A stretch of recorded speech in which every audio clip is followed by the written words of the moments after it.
Good afternoon, guys, and welcome to the Women of the West Indies show. If you are new here, I'm Vinaya Bass and I am your host. I hope that you're all having a fantastic Sunday afternoon wherever you are and that you're getting ready for a fantastic week ahead. Last week on the show, I sat down with the incredible international journalist whose background is Guyanese. Her name was Miss Melissa Noel. And this week, we are heading to Trinidad for an interesting conversation with the director of the UWI Seismic Research Centre, Dr. Erouscilla Joseph. So how are you this afternoon, Erouscilla? I'm good, thank you. I'm really happy that I have been selected to take part in your podcast. Thank you. Thank you so much for accepting my invitation because for those who may not be aware, this week, on Thursday this week, was the 29th anniversary of the first eruption of the Soufrière Hills volcano here in Montserrat. If you're not familiar with the show, I am from Montserrat. I'm currently residing in Montserrat, and 29 years ago, our volcano erupted for the first time and continued to erupt for 15 years. So it's still active at the moment, and it has played a very influential role in Dr. Joseph's career. So we'll explore that a little bit more. But for the time being, sit back, relax, and get ready for a fantastic conversation. Welcome to the Wow Show.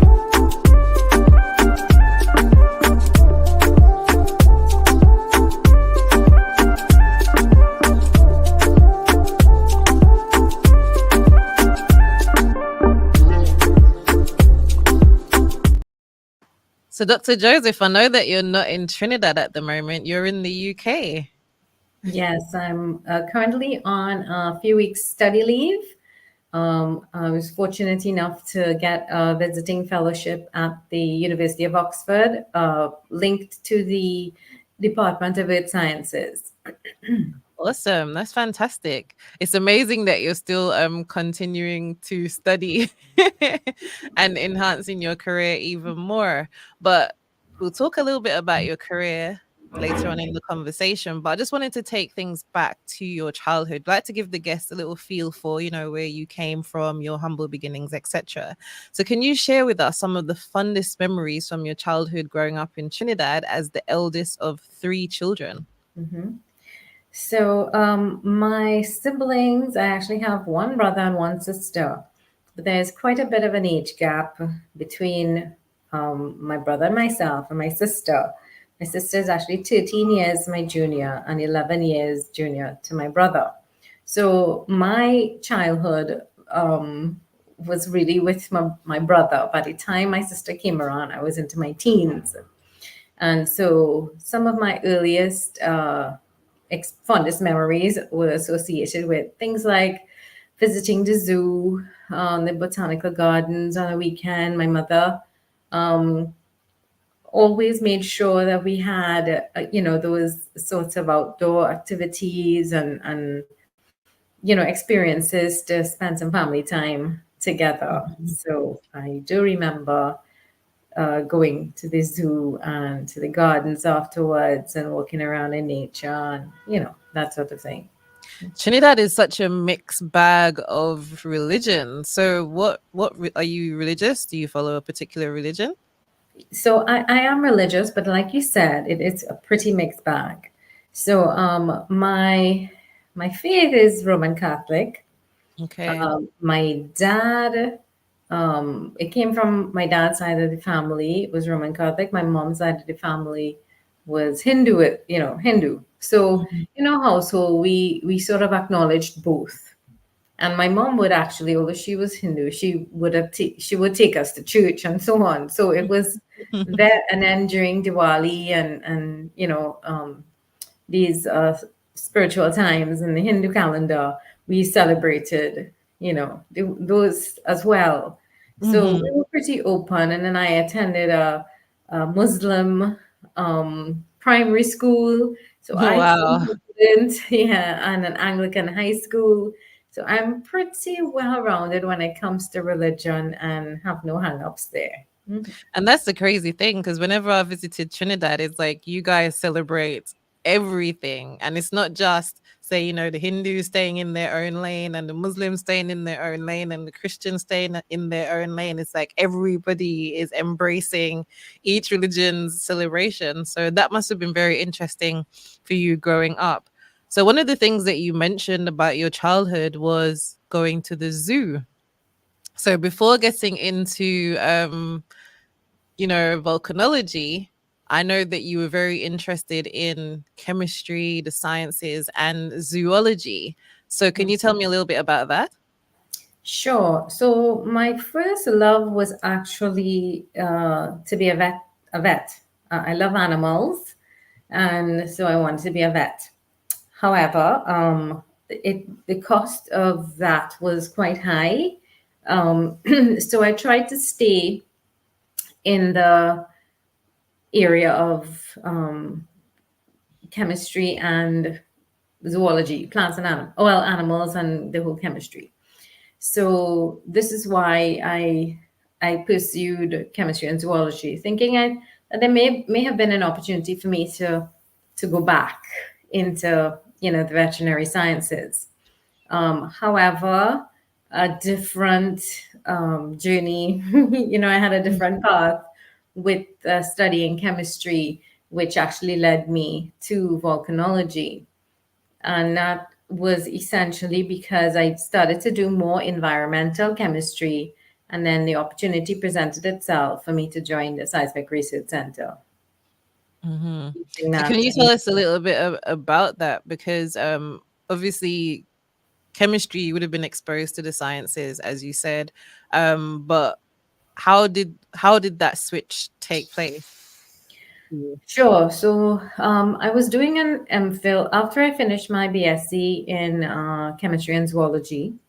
I did a master's, an MPhil, master's in philosophy in chemistry, and that was actually focused on pollution in wastewaters, and that can affect the natural ecosystems, particularly rivers and streams.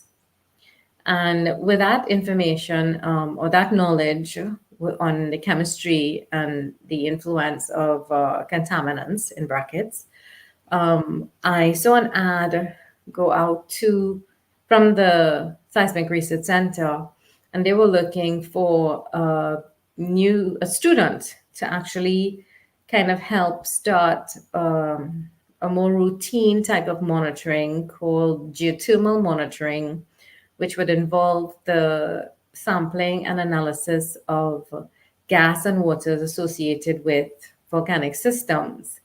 And I thought to myself, well, I already know how to do the water side of things, because that's what I've been doing. It's just a different environment.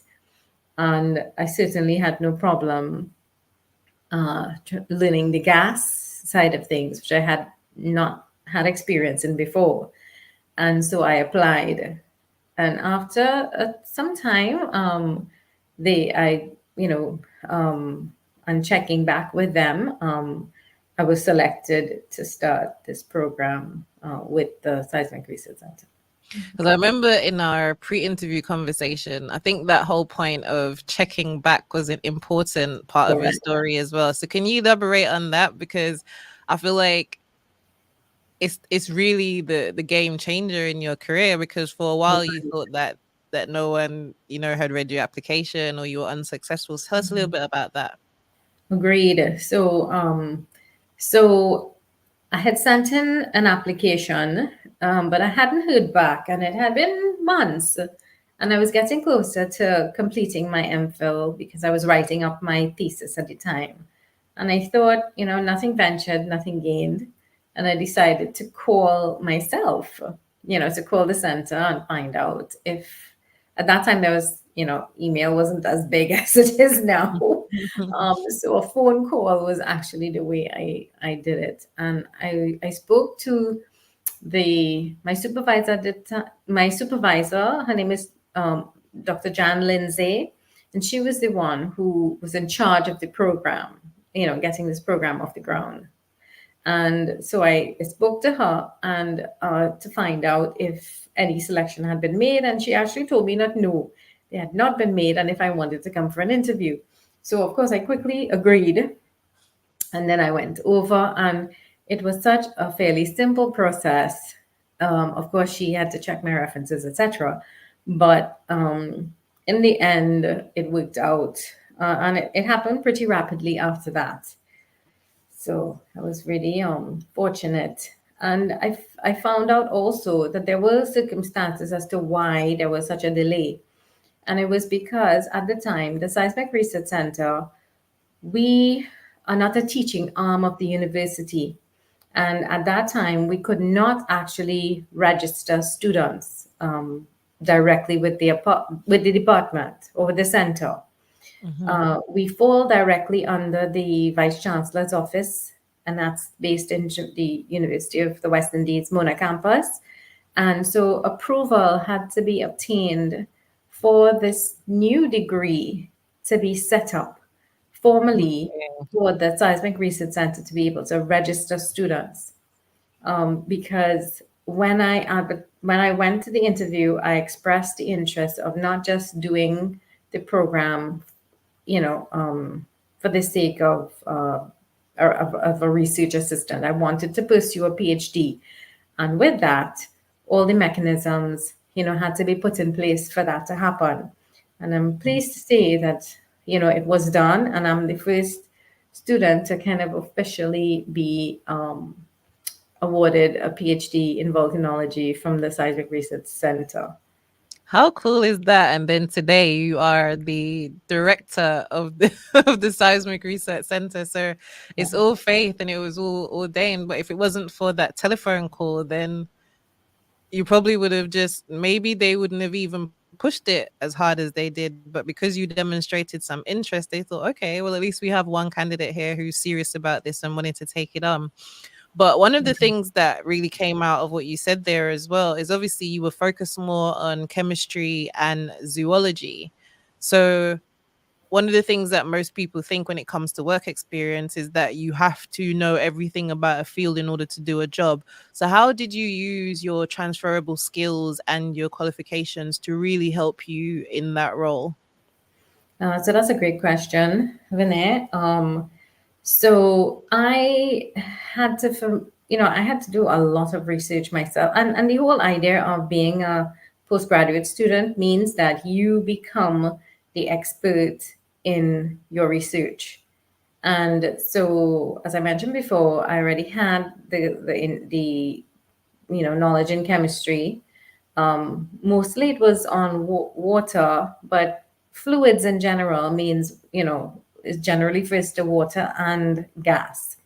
So I had to focus on building my expertise in that area of study.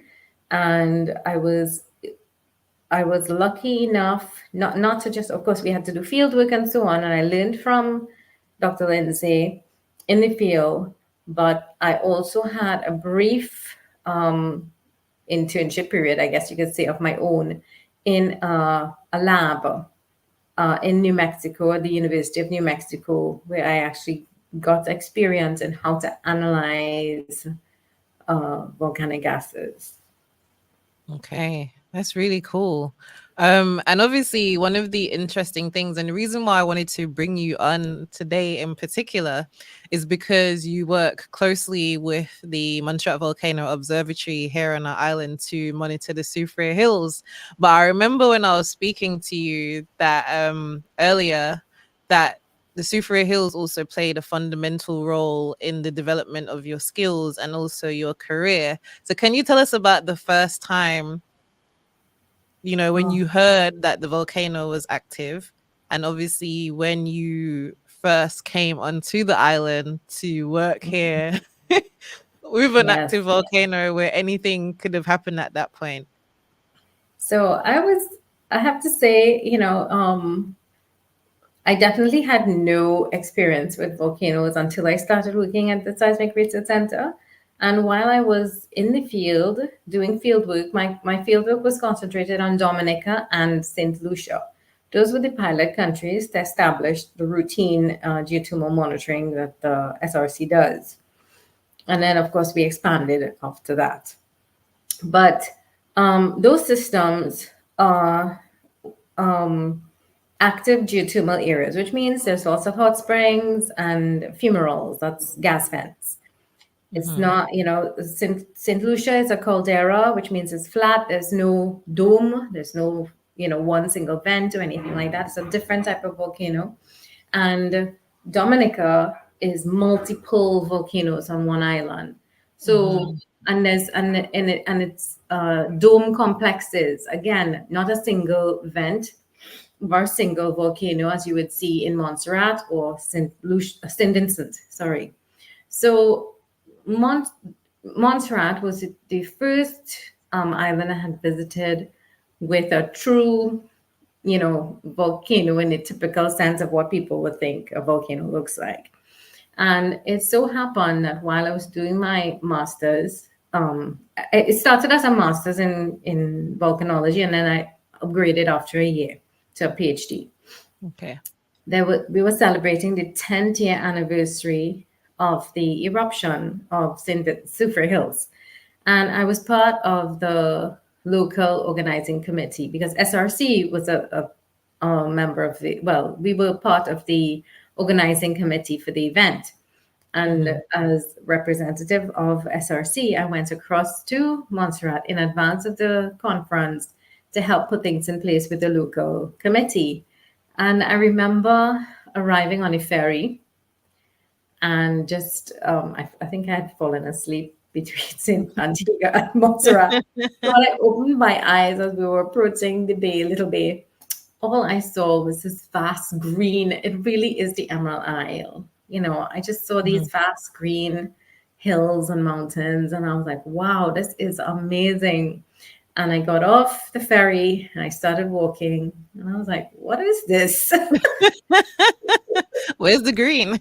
I was like, it was ash. I was actually walking on, ash on the ground. And I was met by the head of the local organizing committee. Her name was Claudia Roach. And she was a former PS with the government. And she was like, aha, it's you. I remember saying that. It's you that the volcano liked to show off. And apparently had done some ashing.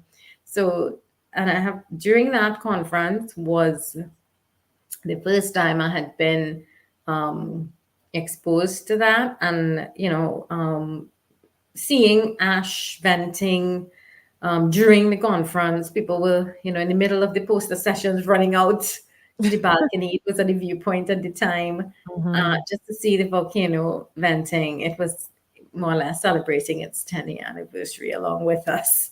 It was truly amazing. But at the same time, it brought to me the sense of seriousness about what we do as scientists.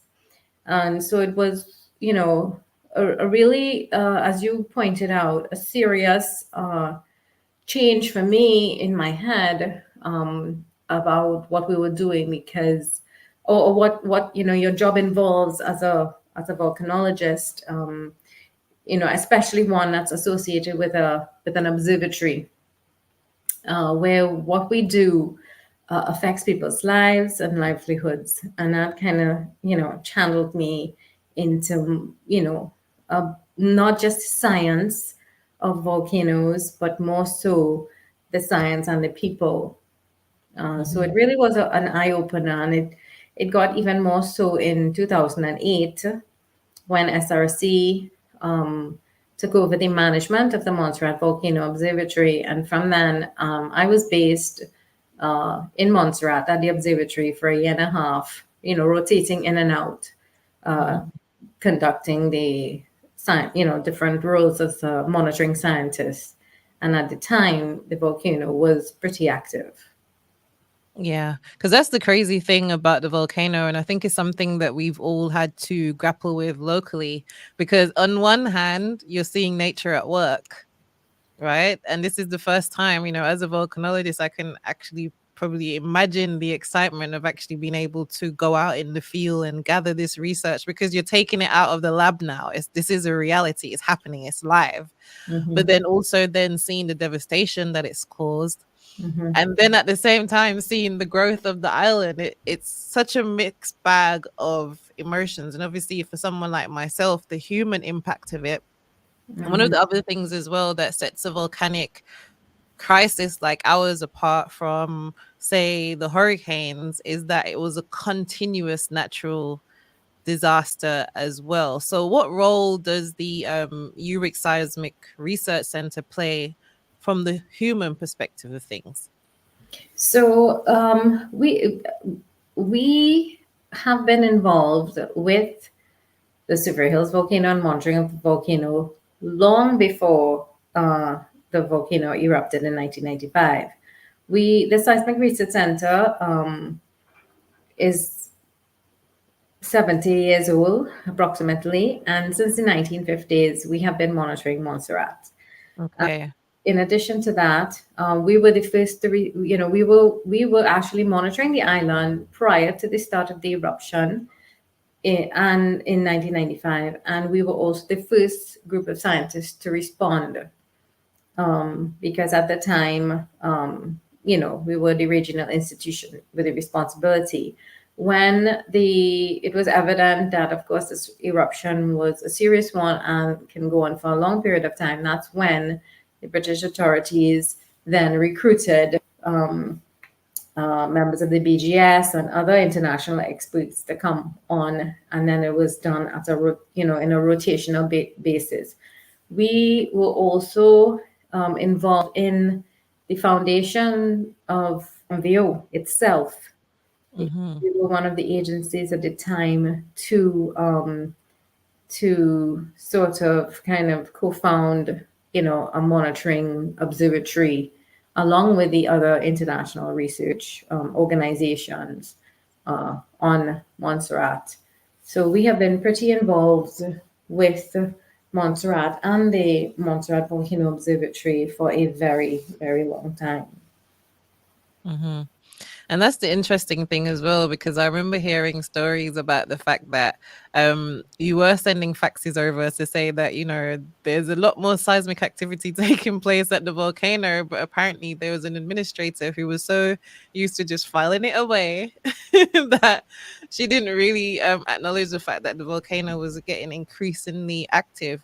But we're just going to take a quick break, guys, and we'll be right back after this.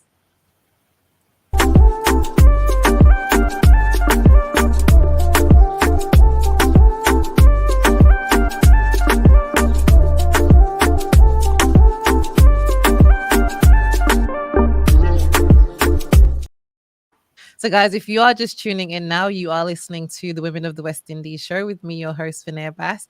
And this afternoon, I am sitting down with Dr. Erouscilla Joseph. She is the director of the University of the West Indies Seismic Research Centre. And just now, we were just speaking a little bit about her childhood growing up and also the beginning of her career in volcanology, and then leading up to near enough modern day where she has been monitoring the Soufrière Hills volcano, which this week commemorated the 29th year since the first eruption of the volcano here in Montserrat. But now we're going to step away from Montserrat and get back to her career a little bit. So your research, Dr. Joseph, focuses on geothermal systems and volcanic gas eruptions. How has your findings and even the work that maybe you've done in the Soufrière Hills volcano contributed to the broader field of volcanology? So, thanks for your question. The Because we are and let's face it, the Caribbean is, many of the islands are very under resourced economically, and even in terms of monitoring, the primary monitoring tool was the seismic monitoring. So, and then secondary monitoring was ground deformation. So the area of geochemistry was very new to us. It's something that, when I joined seismic, it's something that was done routinely in other parts of the world, but for our region, we just didn't have the resources to do it. And that means our systems are very understudied. So the work that I did in Dominica and St. Lucia was the first time series data that existed for routine monitoring of geothermal systems. Now, there were data before, but it would have been very sporadic, based on activity that would have happened and people would have visited, or sporadically. And it was mostly by some of the French scientists and others, because Dominica and Saint Lucia are both near the French islands of Martinique and Guadeloupe. So, so this allowed us to have a better understanding of the geothermal systems as it relates to the potential for volcanic activity. And by saying volcanic activity, I mean magmatic input, changing the chemistry of the systems, and for us being able to use geochemistry as a tool for detecting magmatic changes. So that is what preliminary my work started out as, and I continue to do that. So we have a longer time series of understanding. As you mentioned before, the reason why Soufrière Hills is one of the most studied volcanoes in the world is because of the time series. It's 30 years, next year will be 30 years long. And part of that long-term time series involves routine measurements. So, the resources that was available to do that is not the same as some of the other islands. So we try as best as we can to do that, especially with the field of geochemistry. So this is a way in which I, contributed to the better understanding of our systems in the region. And my work expanded to sampling in St. Vincent, Grenada, St. Kitts, Nevis. So, the idea is that, we have better constraints of the profiles of our islands, so that we can detect changes that would, along with the other tools, of course, as I mentioned before, the seismicity, the ground deformation, to help us better provide warning to the authorities and to the public about changes in volcanic activity. The other areas that then followed on was my interest in health hazards associated with volcanic gases, because as I mentioned before, one of the islands that I studied during my PhD was St. Lucia. And St. Lucia is the main area is Sulphur Springs Park, which is it's a World Heritage Site, but it also is a big tourist and attraction and economic place of interest for St. Lucia. Mm-hmm. But it means that there's staff there and people who visit all the time, but there wasn't a real understanding of how the gases may affect and the waters, because people bathe in the waters and some of the pools and so on, how it may or may not affect health, even in a temporary way. So I expanded my area of interest and research, not just to studying the gases and waters for the sake of tracking magmatic changes, but also in trying to better understand its influence on human health. So that was another area that I then branched out into. And then, and then further on to that, of course, it's the administrative side. So we're just moving, from different areas of science and then later on into the administration. That's true, because I think most of the times people forget about the administration as well. But I wanted to ask you a devil's advocate type of question, because I'm sure that most people listening, especially when you mentioned the work that you're doing across the region, and I know that it was a question that a lot of people asked when our volcano here on the island first started to erupt. Are all of the volcanoes connected? Nope, they're not connected. And I know why you asked that question, because we get it all the time. And it's because we often use the word, so what we heard, we got feed, part of what we do is, and this actually goes back to one of your other questions, is the Seismic Research Centre does a lot of public education and outreach.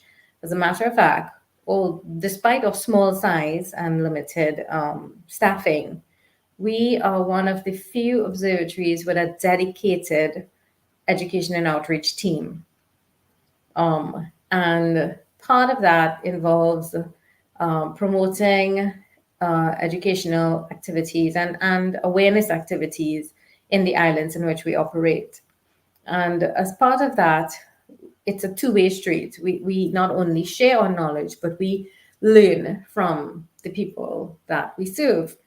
And somebody mentioned once that when we refer to the island arc, we see a chain of volcanoes, and in a lot of people's minds, a chain has The links, link, yes. and it tended to give this impression that because it's a chain and there might be linkages, that the volcanic systems are linked.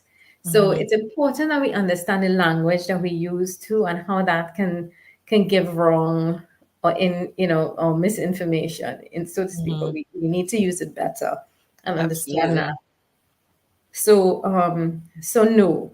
So the process that generates the volcanoes is same in that you have subduction of the North American plate beneath the Caribbean plate, and this is slabs of rock that when it subducts, it gets heated up, it melts, forms the molten magma, which is then more buoyant than the surrounding material, and which rises up and then eventually forms volcanoes at the surface. And so that process is the same. That's how the arc generated, volcanoes all along the subduction zone. But in terms of the magmatic chamber of each system is individual, and each island is individual. Okay. Because one of the other things that I heard, even when I was very young, is that all volcanoes have veins, and a vein from one volcano would lead to the next. So the vein from Soufrière Hills would lead to St. Kitts and Nevis and all of this stuff. So there's no Yeah, I truth think in that, then, I guess. no, yeah, and it also comes from knowledge, as with everything, over time, as technology advances and we're able to better understand subsystems, we have a better understanding of what happens beneath the earth, although we can't see it all the time. So, Absolutely. And one of the interesting things about you is the fact that obviously you're a woman, but that is an interesting thing, especially in your field, because it's very difficult or maybe even rare to find a female director of a seismic research center. So, what are some of the unique challenges and opportunities that you've had encountered as a female working in such a male dominated industry? so, um, so you are right. The Especially when I first started off, in general, worldwide, there were less women. It has changed over time. There are a lot more. There's a lot more women, in the field of volcanology. At Seismic, I'm happy to say that we have a very supportive work environment. So I never felt that I was not capable of doing a job as, director. And as a matter of fact, the previous director, Prof. Richard Robertson, who had been, director for a long time, he actually supported most of the academic staff doing leadership programs and courses and things like communication with the media. And he really, I have to say, he really did empower the staff, not just male and females, everybody who he felt was seriously well worked for the Seismic Research Centre in that capacity, but also who he thought would be interested in then becoming a new generation of, geoscientists in the region. So he was always supportive, of that, and we had a good working environment. In addition to which, one of the previous members of staff, Dr. Joan Latchman. She was a seismologist. She also had a previous 2 years as director. And I also learned from her and her experience at the Seismic Research Centre.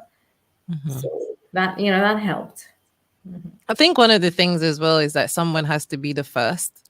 So sometimes once say a young lady sees you or may even hear this conversation, they will think, oh wow, like, I'm interested in science, but I've never thought of volcanology. Because I think sometimes even as individuals, we place ourselves in boxes and maybe not really truly explore every opportunity that's out there.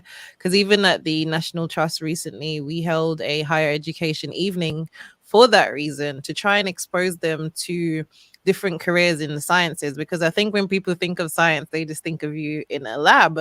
But even if you're interested in, say, photography, you can be a photographer that focuses on volcanoes, for example. Yeah. And even like you said, like even at the UWI Seismic Research Centre, you mentioned the fact that you have an education department. So obviously Mhm. there's a marketing element of that there as well. So it's Mhm. really thinking outside of the box, really beyond just what you think it might be, but actually taking the time to explore it. But one of the other things about your career in general is the fact that you decided to focus on your career first before starting a family. Yes. Why was that? And then do you have any advice for young professionals who are now faced with making similar decisions? Because especially as a female, having a family affects you way more stereotypically than it would affect your partner. So tell us a little bit about that. Yes, you're absolutely right, Vinay. The way in which things kind of worked for me was that I had just graduated with my PhD in volcanology in 2008, which is when the Seismic Research Center um, was awarded the first management contract with the to manage the Montserrat Volcano Observatory. And this meant that we had to have staff permanently on island doing the monitoring. Mm-hmm. And I was, because I had no children, You were selected. well, one of the reasons, right? And of course, my interest in learning as much as I could. And so, yes, I did make a conscious decision to postpone, becoming a parent, a mother, because I felt that I was new in the volcano world. I mean, let's face it, we are from the Caribbean. We did not have big names, in the volcano world. They didn't, in general, we weren't as recognized. Yes, they understand what we do, and the value of the work, but very few of us had gotten to international status at the time. Yes, Professor Robertson and possibly Dr. Latchman to some degree, but in general, um, we had a lot of foreign staff who would then come into the region, do their work, and then leave for other institutions. So, if you want to stay in academia and in the world of research, you have to be prepared to put in some serious effort, especially because being in academia means you have to publish, you have to conduct research, and you have to be very diligent with it. And given that I had not had that background yet, I had not, I was now starting out. I thought to myself that to establish a long term career, I needed to do this. I understood the risk at the time, in that, as I was getting older, your doctors would tell you, it's better to have children before the age of 35, etc., etc. Um, so I did what I thought was right for me, and I was lucky enough that my husband was willing to let me do that, and we compromised in that way. Mm-hmm. Because it is a difficult decision, right? Because you want to have that, was it self-actualization? You want to do things for yourself, but you also want to be able to start a family. And of course, if you have a husband as well, he he probably wanted some Yeah, offspring. So I yeah, know that that must not have been an easy decision for you. And as you mentioned before, you mentioned that, the longer you wait to have a child, then there are some health issues that comes with that. So unfortunately, when you did decide to become a mother, you had a premature baby. correct. So can you tell us about some of the challenges that you faced in that moment, and how did you manage to balance having a premature baby with your professional responsibilities? Yes. So it took, as I was saying before, I mean, for a year and a half, I was literally back and forth between Trinidad and Montreal. I would be there for 3 to 4 months at a time. And so it was only during this time, of course, we were recruiting internationally for staff to be resident in Montreal full time. And so it took that long for it to happen. So when it did happen, of course, then I had to make the decision, to have a child. And so yes, it did require some serious planning, and it did happen. And I knew that there might have been complications, but at the same time, it still came a bit of a surprise. Obviously, she was not growing in the womb. And at 7 months, no, I'm lying. Well, we knew by 7 months there was a problem, and we struggled to 8, and then so that the doctor could then get me ready to have her via cesarean, because there was too much of a risk. So yeah, it was a very difficult time, obviously, because I thought to myself in the early days, because she was preemie, there were lots of little health things. Um, she was, she had, to be fed by high calorie formulas, because she was really literally born without any body fat. She was just literally skin Okay. and bones. Yeah. And but her tummy was still pretty much very underdeveloped, in that there was no gut cultures or anything to help with digesting food. So for 4 months, she had a tough time uh, digesting food. And so that led to chronic colic, I guess that's the word for Okay. it. And it was challenging, because I was like, man, give me a volcano to climb rather than a baby to take care of, because I had no experience with that. And that's the other side of it as well, because even, as a career driven woman, you're still working for the UWI Seismic Research Centre, and there's only a limit on the amount of maternity leave that they will give you, right? So, how did it feel knowing that you had a preemie baby and then still having to return to work? And, not saying that you're giving your child over, but you are Yes. leaving your child now in the hands of a nursery. So how did you manage, the emotional turmoil that comes with that? So, good and bad. Good in that I actually found a daycare that was pretty close to Seismic. It was literally on the same street. Okay. And so that meant that she would go home she would come to work with me and go home with me, as long as I was not in the field.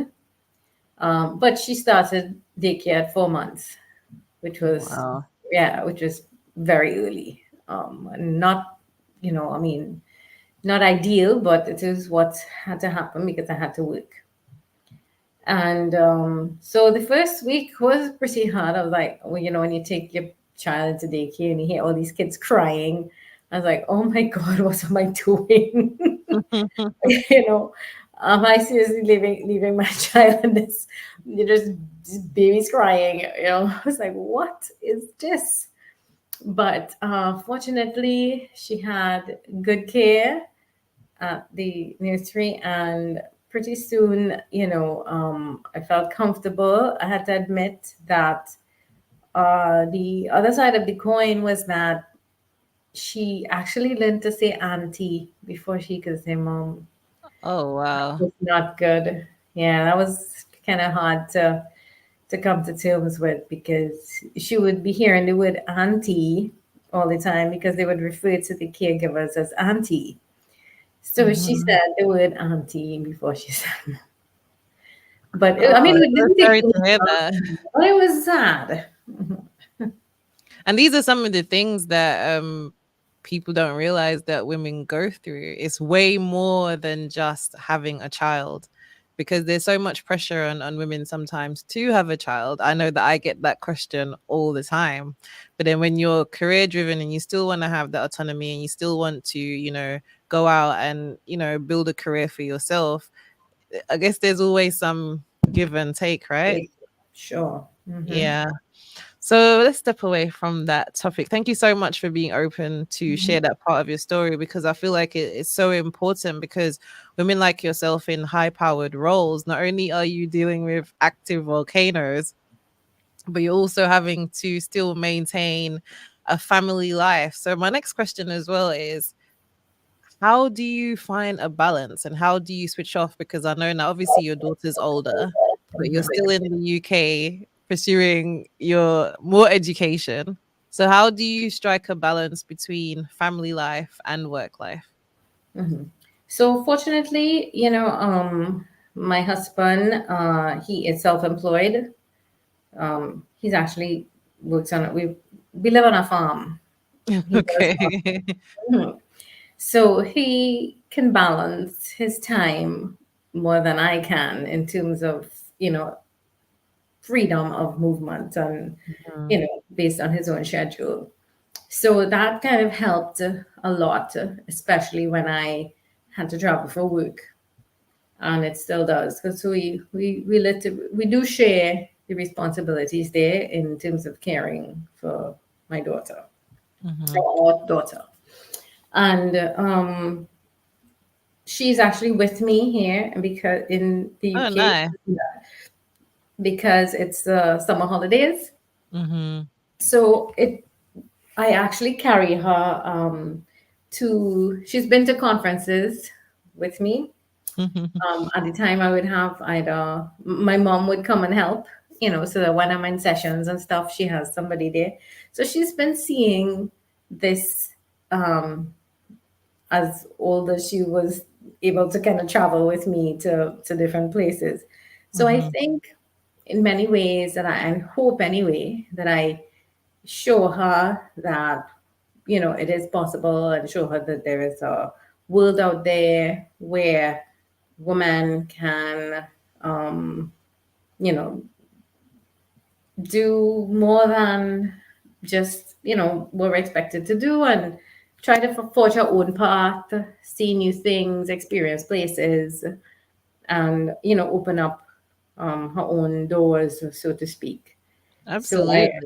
I try to share these experiences with her so she can see the world a little bit, as the opportunity, arises, and get to kind of figure out what she wants to do with her life. Mhm. So you mentioned earlier in the conversation that, in the past, the Caribbean wasn't really as recognized or as seen in the world of volcanology, but you yourself has obviously changed that and you received several awards for your contributions to volcanology. So which of these recognitions are you the most proud of and why? So I think the most recent award so on a personal basis, I received a recognition from the University of the West Indies, as I don't want to say a pioneer, but that's what it is. They call it volcano tourism, Okay. because of the whole work that, how I changed the monitoring stuff and expanded my role in looking at its influence on tourist and recreational purposes. So that was one of a personal sort of recognition. And then, well, of course, I received several research fellowships, one at the University of Bristol, when I was doing my PhD, and that allowed me to come to the UK to do some analyses that I couldn't do before. and this one, of course, with the University of Oxford. But the biggest recognition wasn't a self recognition. It was one while I was director, but of the Seismic Research Centre. But it really is an institutional award, and it was for the IFC, that's the International Association of Volcanology and Chemistry of the Earth's Interior. Okay. They're an international volcanology body. They are worldwide membership, global audience. It's the the premier volcano community, and the Seismic Research Center was awarded the 2022 management volcano crisis management award for our role in the management of the eruption of the La St. Soufrière Vincent. Vincent eruption for 2020-2021. Mhm. So that took place under my directorship. So I am very, very proud of that, and the work that the center was able to do during that eruption. So Mhm. mhm. That's fantastic. You'd be extremely proud of yourself. And also, the other side of your job is not just doing the research, but also being a leader as well. So that's also very important, because that's something that we may have even overlooked during this conversation. But what advice would you give to a young scientist who's aspiring to pursue a career in volcanology, especially for those from the Caribbean? So I think, as you probably captured earlier, the ability or the willingness to sort of forge your own path, ask questions, don't just leave things up to, you have to call and you have to pursue. There may be challenges. There certainly would be times when it might be difficult, but if you really do want to stay in that field, there are opportunities. We may not all get to work in the Caribbean, but we can certainly learn and do our work here and expand to the world, provide our services. We don't just have to be scientists either, as you rightly said earlier. There are people who repair the equipment, install the equipment, do the actual acquisition and processing of the data, the field work. But there are petrologists, there are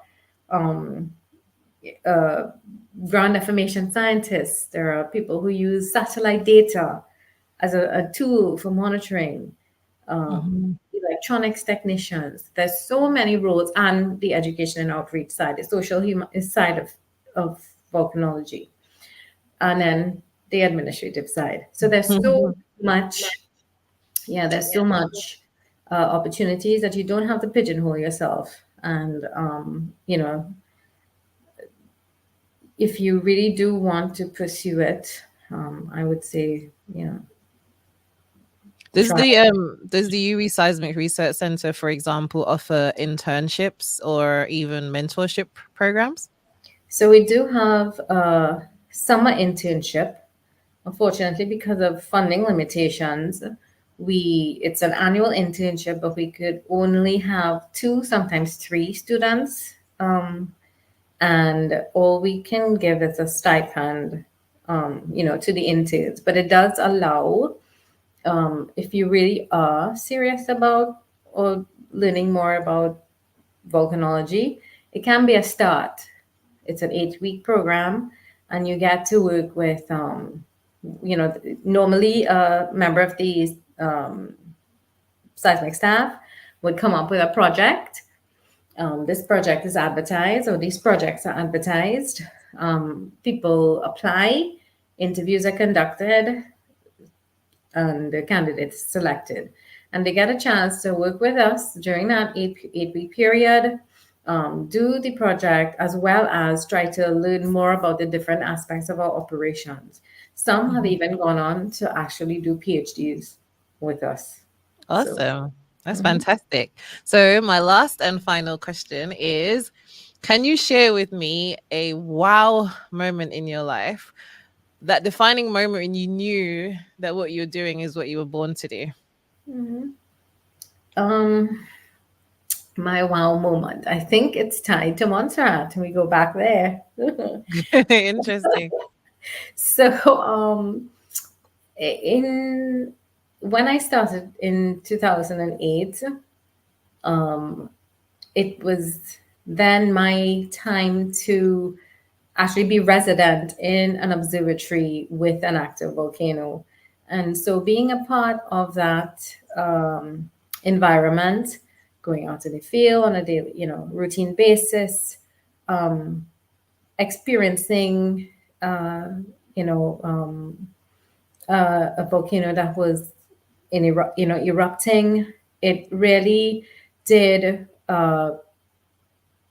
It really did guide me, so to speak, um, into this field and made me feel even more confident that I was doing what I was supposed to do.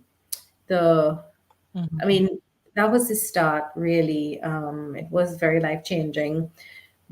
Sometimes we were in the field doing, it wasn't always all fun. But sometimes pretty serious because sometimes we were in the field and there were pyroclastic flows coming. And we had to get out of there as quickly as possible. Fortunately, there was a helicopter to jump on, to fly out.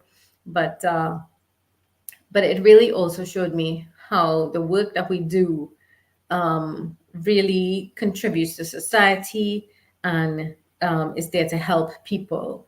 And that really is the wow for me, because I get to do what I do, and I enjoy it, but I also do it for a reason that is giving back to society and has, that impact in terms of making people more safe. At least I hope. I hope so. Mhm. I think that's the interesting thing about this conversation, because you started off, really interested in chemistry and zoology. So it's really, in life, it's never about where you started, right? But it's important to start, because your work with water, you never expected to then go into researching other types of fluids or even fluids that come out of a volcano. But here you are today as the director of the UWI Seismic Research Centre, which is way better, no offense to veterinarians out there, than sitting in the office carrying out surgery on animals. And we love our animals, because I love my fantastic dog River, but surely, providing a service that has not only impacted my life, so thank you very much, but it's going to have the potential to impact thousands, if not millions, of lives around the world is really powerful. So thank you so much for sitting down with me this afternoon and being willing to share your story. It's been fantastic. Thank you for having me, and I do hope that the listeners would, you know, get some inspiration or just even understand a little bit about me and what I Mhm. do. I think that, they would have definitely gained greater insights into the role of a volcanologist. So that is definitely one takeaway. And obviously, you being so open about, being a female and working in a high powered industry or field or role. But guys, thank you so much for tuning in to another episode of Women of the West Indies with me this afternoon and Dr. Erouscilla Joseph. Please remember to set your alarms for next Sunday at 4:30 p.m. same time, same place, right here on Radio Anguilla, and also on 664 Connect Media. Next week, I'm going to be sitting down with the 1994 winner of Miss Jamaica Universe, Mrs. Angeli Spencer. It's going to be an interesting conversation. We're stepping away from science and heading into pageantry. But thank you so much for your eyes and ears. And I look forward to catching up with you guys next week. Thank you for tuning in to The Wow Show. Bye, guys. Bye, Pat. Thank you so much.